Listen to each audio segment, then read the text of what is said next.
Hey, How are you? good, you? Okay.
My dad was 79.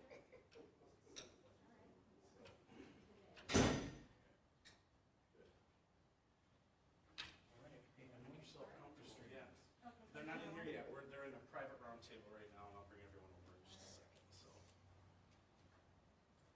in fact, I'm going to wander down there and grab it. So, I'll be right back.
Dr. Roby, how are you?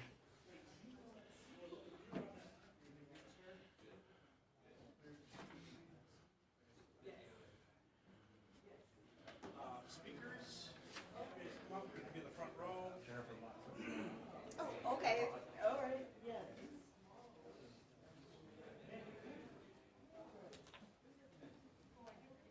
For everyone else who's our guests, if you want to fill in the chairs here, we can pull a few more in if we need to.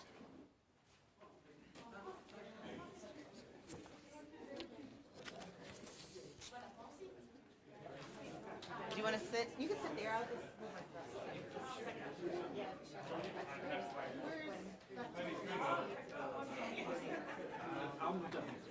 Okay, okay. Then,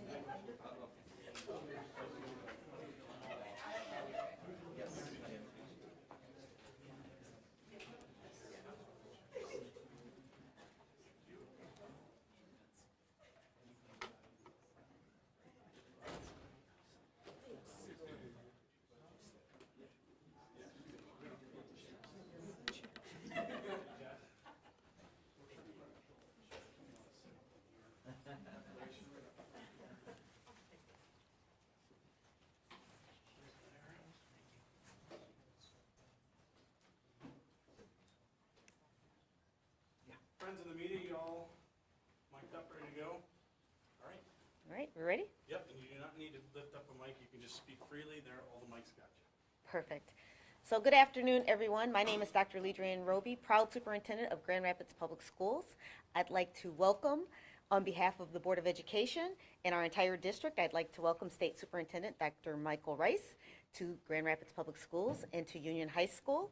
Joining us today are Mike Shouty, Executive Director of the Michigan Education Association, Wendy Winston, our dynamic math teacher from Grand Rapids University Preparatory Academy, who is also the new on the new board of directors for the National Education Association, and Miss Angela DeLuca Placencia, a parent action leader and the parent of 3 students at North Park Montessori.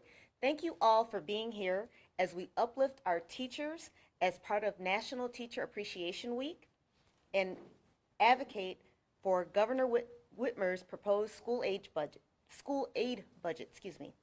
If there's ever a time in K-12 history where we need to demonstrate the appreciation for our teachers and our educators, the time is right now. In the face of a global pandemic, historic teacher and staffing shortages, virtual learning, hybrid learning, masking learning, and everything in between, our teachers have demonstrated their dedication, their grit, their passion, their love, resiliency, and professionalism by staying focused on our scholars. And for that, we say simply a heartfelt thank you. So on behalf of the Board of Education, our scholars, parents, caregivers, school leaders, support staff, and community partners, I extend thanks and appreciation to all of our GRPS teachers and all of the teachers in the region for this day and all days that you have worked as professional, caring scholars. I also want to extend thanks and appreciation to Governor Gretchen Whitmer for the historic K-12 state budget proposal that invests in education and heavily in teachers, support staff, and in schools. Not only is she proposing a historic increase for per pupil funding, but her proposed budget also takes a giant leap forward with student learning funding to meet the needs of our English learners, our special education scholars, and at-risk youth. Another historic aspect of Governor Whitmer's proposed budget is a significant investment in retention and recruitment of teachers and support staff. We really need all hands on deck. This is a serious issue in a historic crisis of teacher shortage, particularly true of hard-to-fill positions such as science, technology, engineering, and mathematics. Our statistics are alarming. Michigan has seen a 71% decline in teachers completing the teacher preparation program since 2006.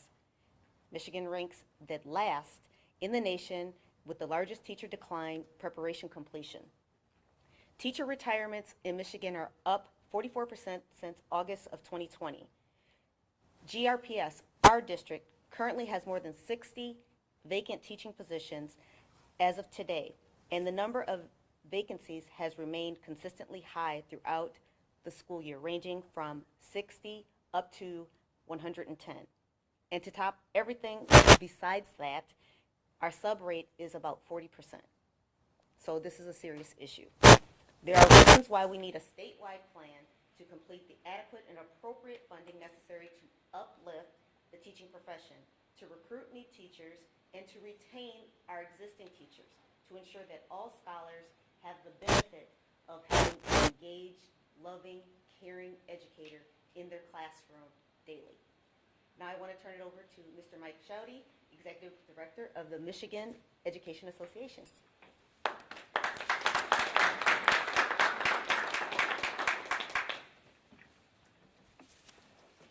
Thank you, Dr. Roby, and thank you to the Grand Rapids Public Schools for hosting us today. Appreciate it.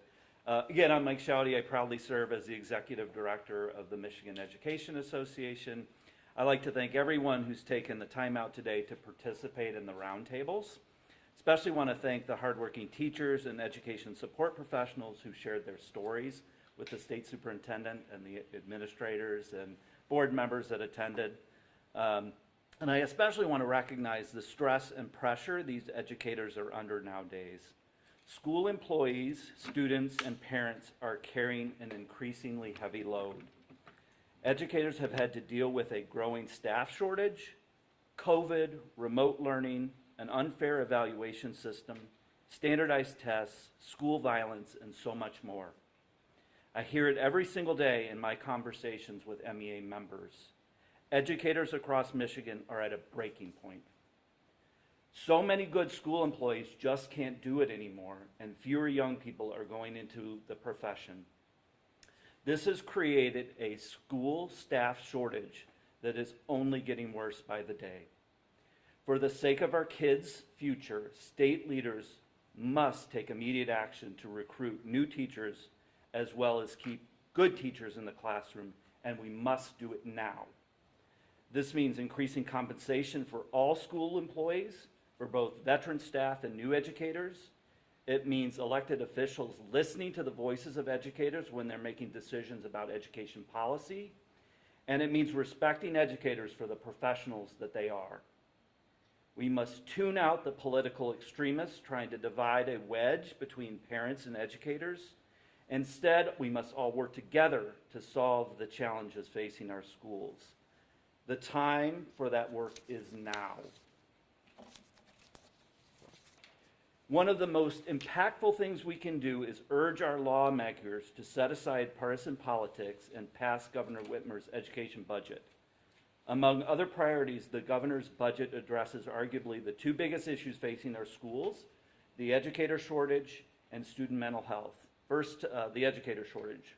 Our kids can't learn if there aren't enough teachers to teach them, bus drivers to take them to school, custodians to keep the school buildings clean and safe, administrative professionals to keep the offices running, or other support staff so critical to the operation of our schools. The governor's budget will help attract more young people to go into careers in education, as well as provide retention incentives to keep great educators on the job. Combined with better compensation and professional respect, these budget proposals can make a real difference in fixing the educator shortage. Second, the governor's budget will make a huge stride in addressing mental health needs of our students. Our kids have had a challenging couple of years, and mental health services are desperately needed in our schools, now more than ever. The governor's budget includes major increases in funding for mental health services for students, as well as an aggressive plan to attract, retain, and fund more school-based mental health professionals. We must make services available to those who need them most. When all is said and done, Governor Whitmer's education budget would significantly be one of the most transformative investments our schools have seen in decades. Every child, regardless of race, national origin, or how they identify, deserves a quality education and an opportunity for success. And the governor's budget will do just that. So again, I want to thank everyone here today who's shown a commitment to strengthening public education. No single one of us can do this alone. It's going to take the cooperation and hard work of parents, educators, school administrators, state officials, and community leaders to reach our shared goals. We are in this together.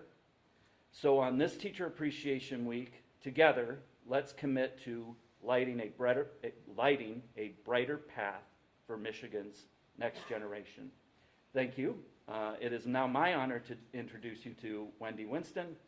Wendy is a proud educator who teaches mathematics at the Grand Rapids University Preparatory Academy. She is an active member in her union, and she was recently elected by the MEA members across the state to serve on the board of directors of the National Education Association representing Michigan. We are so proud. Wendy.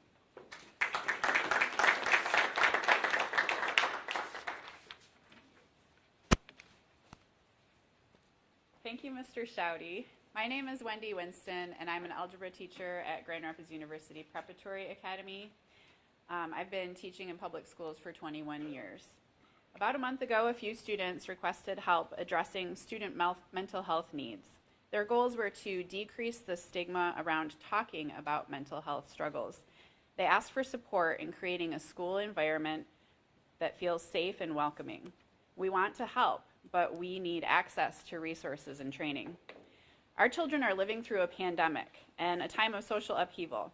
They are grieving, suffering from loss, trying to be successful in school, and dealing with pressures connected with social media.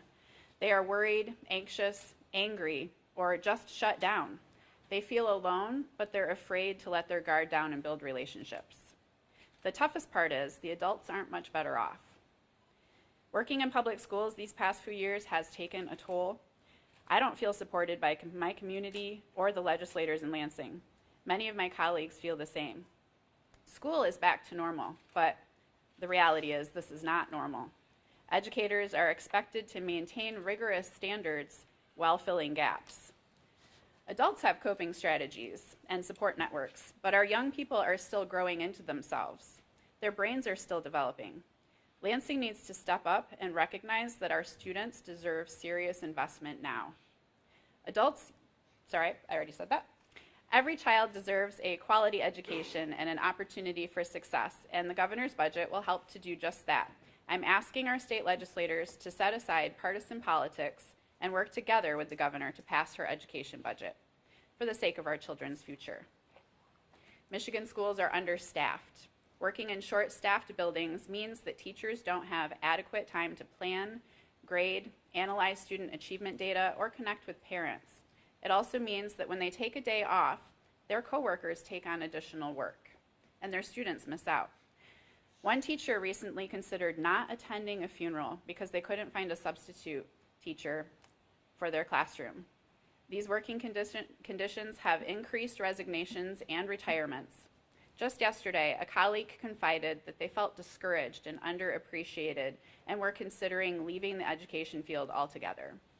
Over the past few years, all public school employees have taken on more than they ever anticipated. Now we need relief, recognition, and support. The governor's budget can make a real difference in solving the educator shortage and helping every student succeed. Her budget plan will help keep good educators in our schools as well as recruit new educators into the profession. These are the reasons why I support Governor Whitmer's budget proposal. Public schools need access to funding specifically for additional mental health professionals, training and resources for staff, and more support for our students. Michigan needs to treat teachers as professionals. We should treat all public school employees with respect and compensate them for their expertise and the role they play in educating the future citizens of Michigan. And I'm pleased to introduce GRPS parent Angela DeLuca Placencia. She's a parent action leader and mother of 3 students who attend North Park Montessori. Thank you. Yes, so at our school in the last year, there has been a noticeable shortage in teachers, support staff, and substitute teachers. We have 1 administrative assistant for our 2 buildings, North Park, which we also call Big North Park, and Wellerwood Early Childhood Center, which is nicknamed Little North Park. And our administrative assistant is currently doing the work of at least 3 people. Our assistant principal spent weeks in the classroom when teachers needed a sub, and our principal had to cover both leadership roles. Or when teachers needed substitutes, quite often their class was redistributed into the other existing classrooms. Our teachers are working hard to meet the educational and mental health needs of their students. Coming back from the pandemic changed everything. The adjustment has been difficult on teachers and students. Our students are stressed, their anxiety is high. This creates difficult learning environments and teaching environments. The governor's proposals to address staffing shortages are exactly what our schools need. Our district needs to have competitive salaries as coffee shops offer $16 an hour and full benefits to their employees. We need to recruit early and to pay our student teachers and other interns for the work that they do. We had some mental health days in this last December, which I thought were completely necessary. Our teachers needed this time off in order to do their job to the best of their abilities, and we need for our students to have great teachers, which we do. Our students also need access to mental health care, and our school is the perfect place to provide this. Our teachers are amazing, and we should do all that we can to keep them in GRPS and entice young people to become teachers for GRPS. So this week for Teacher Appreciation Week, I was very proud that our school stepped up, and our students on Monday, they brought their teachers a piece of fruit. It was anything that they wanted, apples, bananas. There were a few pineapples. And the PTA brought bagels and coffee for the staff. On Tuesday, our students wrote their teacher a note or drew them a picture, depending on their age and ability. And our PTA leadership brought in a massage therapist to give 15-minute chair massages to our teachers. Yesterday, our students brought their teacher a flower, which could be a drawing of a flower, a cut flower, a crafted flower, any kind of flower that they wanted to create. Today was bring a new or gently used book for your classroom, and tomorrow the students are to wear their teacher's favorite color, and our PTA is going to provide lunch. So we're doing all that we can, and we're glad to see that the governor is doing her part as well. We appreciate that. Thank you. It is now my pleasure to introduce State Superintendent Dr. Michael Rice, a teacher himself and a 20-year superintendent, 17 years as a local school district superintendent, and 3 years as state superintendent. Dr. Rice.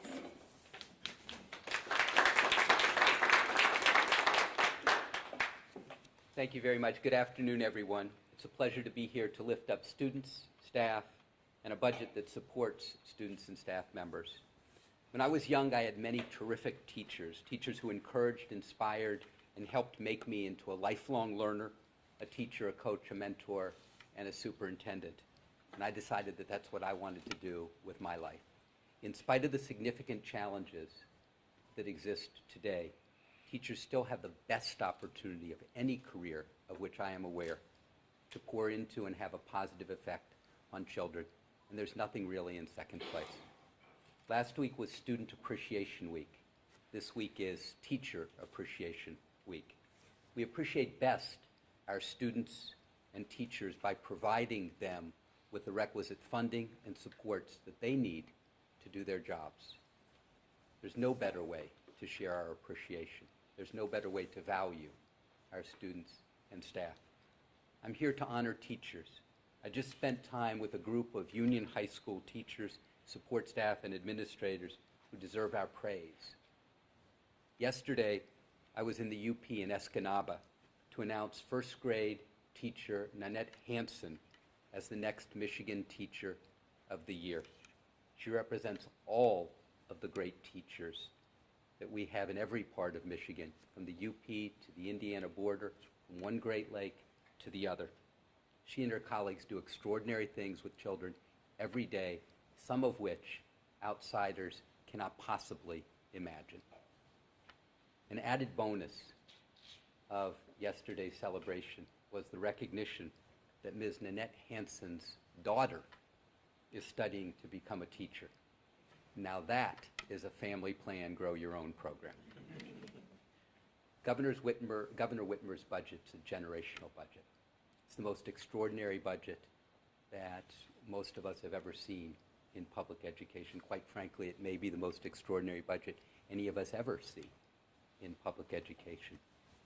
That budget calls for a 5% increase in foundation allowance, $435 per child. It calls for a raising of categorical funding for 5 distinct and important groups of young people: economically disadvantaged students, students with disabilities, English learners, career and technical education students, and rural and isolated district students. Her budget would increase school safety funding. Her budget would provide a $1 billion infrastructure modernization fund.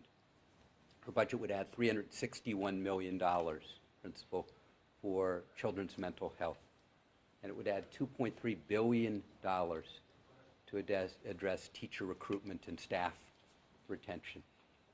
It is the best school budget that many educators have ever seen, and it has the potential, if adopted in somewhat similarly constructed form, to drive significant improvement in our kids' education. The Senate and House budgets are more obviously works in progress. Both have strengths, both have gaps. Like the governor's budget, both the Senate and the House budgets include significant and appreciated per pupil foundation allowance increases. All 3 budgets include investments in school safety. We appreciate those as well. Relative to categorical funding, several studies in the last 7 years have said the same thing. Different students have different needs. Superintendent Kaler, have different costs, and we should be funding children's needs and not simply the number of children that we have in our schools. So we call these different needs categorical funding. Only the governor's budget of the three include increases in all 5 of those areas: economically disadvantaged students, students with disabilities, English learners, career and technical education students, and rural and isolated district students. Only the governor's budget checks all 5 of those boxes.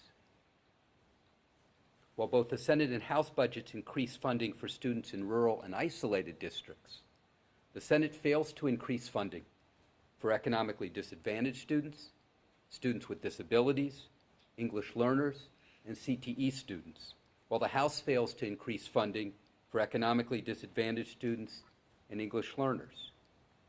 Reflect what that means, Dr. Roby, for a district like Grand Rapids Public Schools. The School Finance Research Collaborative notes the importance of all of these categorical funding areas in an adequate and equitable school funding formula. Neither the Senate nor House budget includes any funding for an infrastructure modernization fund. Remember that the governor's budget includes $1 billion over 6 years, $170 million approximately a year for 6 years for infrastructure modernization. Some districts simply don't have the ability to go to their voters and get either a capital millage or a sinking fund passed. That's just straight math. The infrastructure modernization fund would help out these poorer tax-based districts, often rural. This is a matter of equity as well.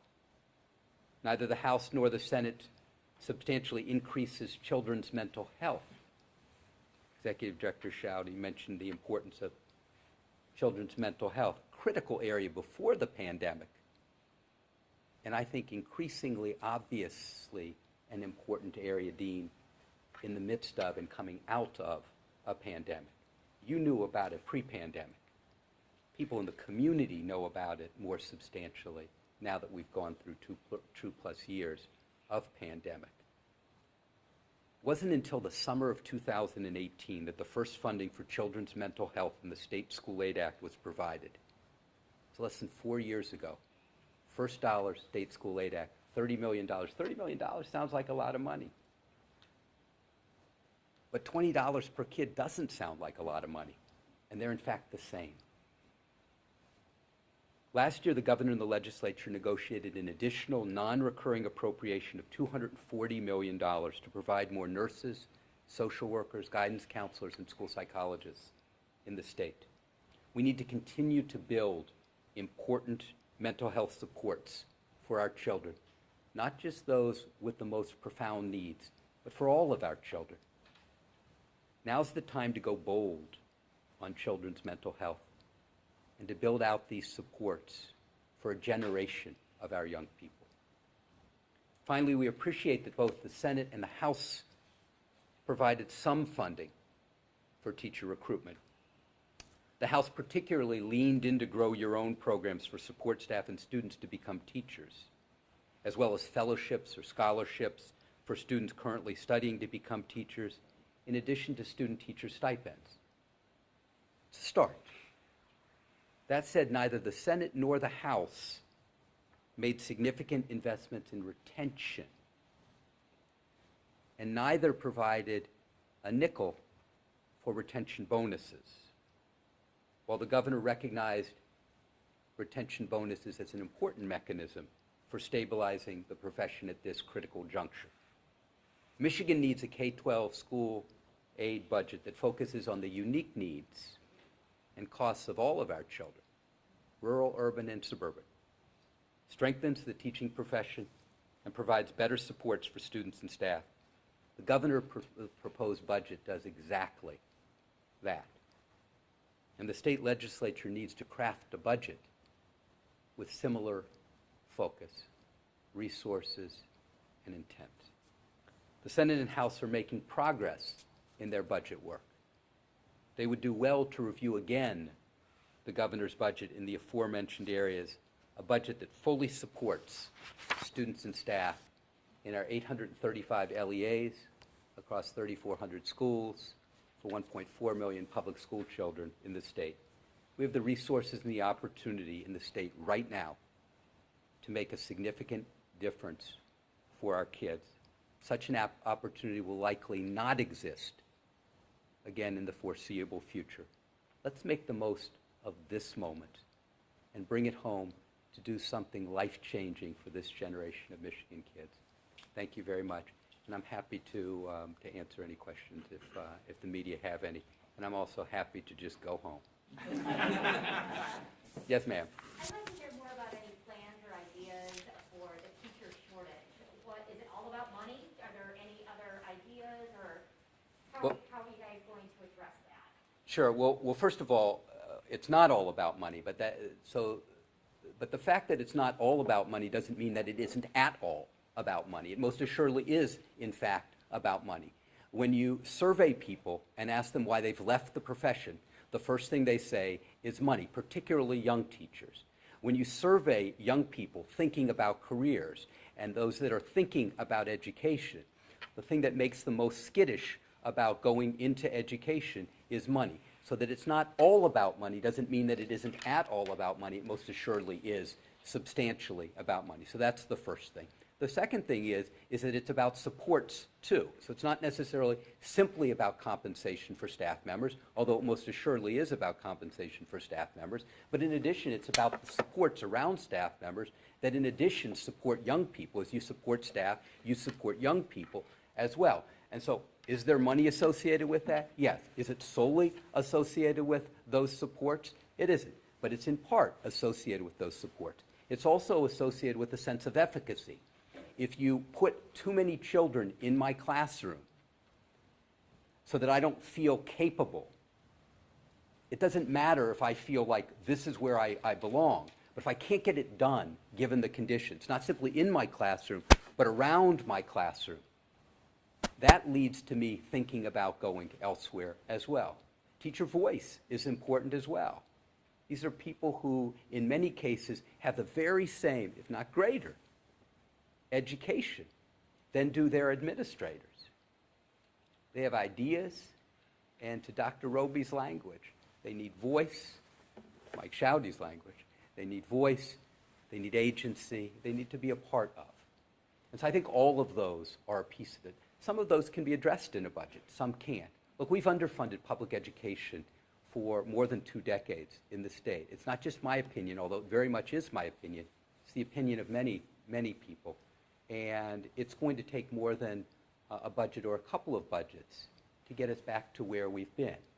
We've underfunded public education for many years. It's going to take years to bring us back. But this budget, more than any budget that I've ever seen, goes a long way to getting us back there. Other questions? Yes? All 3 of the budgets include an increase to the per pupil allowance. They do. But there are school experts who say it isn't enough. They cite school research collaborative analysis from last summer that found the average student cost is over $10,000 per student. I was hoping to get your thoughts on, do you feel the 3 numbers are enough? Could they be higher to continue to support schools, or what are your thoughts? So each of the 3 per pupil foundation allowances is a healthy increase. In fact, if you look at the per pupil foundation allowance increases that we've had over a period of the last couple of decades, you realize that each of these 3 is very healthy relative to those per pupil foundation allowance increases over the last 2 decades. But what isn't there are the categorical increases, the increases for economically disadvantaged students, for students with disabilities, for English learners, for career and technical education students. What isn't there are the mental health supports. What isn't there is the infrastructure modernization fund. What isn't there is the money for teacher recruitment and staff retention, so critical to address the underfunding that this very same state legislature was complicit in over a period of years. The state legislature now needs to rebuild or help rebuild what it underfunded for so many years. So the issue primarily in the budgets before the House and the Senate right now, and banging out the ultimate budget that gets passed by the legislature, approved by the governor, the ultimate piece is all the elements around the per pupil foundation allowance. Not going to quibble with either of the 3 per pupil foundation allowances. I'll simply say that in the absence of the categorical funding, the school safety funding, the children's mental health funding, the infrastructure modernization funding, and the teacher recruitment and staff retention funding, this is not the budget that we need for Michigan school children. Yes, sir. As you traveled around the state of Michigan and had a up-close look at the different districts in the area, can you speak a little to infrastructure and the need for resources for infrastructure and where this budget may fall short? Sure. I mean, we have school districts in the state that have extraordinarily well-appointed buildings. They're beautiful, almost shrines in a particular fashion. And there are others, often, not always, the oldest communities in their areas with 80, 90, 100-year-old schools. Now, you can have a 100-year-old school that's beautiful, but you've got to have put money into that over a period of time, because buildings require money to keep them up, just like our bodies require money to keep them up. So the inequity around buildings is very, very similar to the inequity you have in terms of addressing kids' academic and social and emotional needs within those buildings. And the governor's infrastructure modernization fund is a beginning to addressing some of those inequities. I had a colleague who was in the same county that I was, who said, look, you can pass bonds, Superintendent, I can't. My tax base won't accommodate that. My citizens won't approve a bond. So I end up having to replace a roof from my general fund and crowd out other elements. And there are certain things that are foregone completely for my children. My children have the same needs that your children have. I simply can't afford those opportunities because I don't have a bond, I don't have a sinking fund, and I can't wedge it into my general fund. More questions? Can you talk about what is the state of students today in terms of catching up from COVID learning loss? And Sure. then also, does the budget address that? So I think there are 1.4 billion public school children in the state. Some children haven't lost, to your language, or haven't experienced delayed or disrupted learning, but many have. And the fact of the matter is the pandemic, not simply within the state, but across the country, has exacerbated a number of the gaps that we had pre-pandemic. Can any budget address fully the adverse impact of the pandemic? Absolutely not. Does this budget go a long way to addressing those gaps over a period of years? I believe that it will. Look, teachers can't get it done by themselves in classrooms. They need all sorts of supports to work with our young people. What young people come to school with on a daily basis is not simply a series of academic needs for which our teachers have been trained. There are a whole host of social and emotional and mental health challenges that our young people have that require people trained in those areas. And you can say, well, train up the teachers so that they have greater knowledge. That makes sense, and we should do that. But I have 32 kids in my classroom. I'm not going to be a school psychologist at the same time that I'm a teacher. I may do some of that before school, after school, at lunch. But the reality is that there need to be more humans in this enterprise. There need to be more of us pouring into our young people. So if the question is, can a single budget get this done? No, ma'am. Is the question, is this budget, more than any budget that I've seen, capable of moving us down the field in the ways that we need to support children? Absolutely. Other questions? Can't give it away. One more time. On peut changer la langue, hein? Espagnol? Français? Nope. Thank you so much. Appreciate it.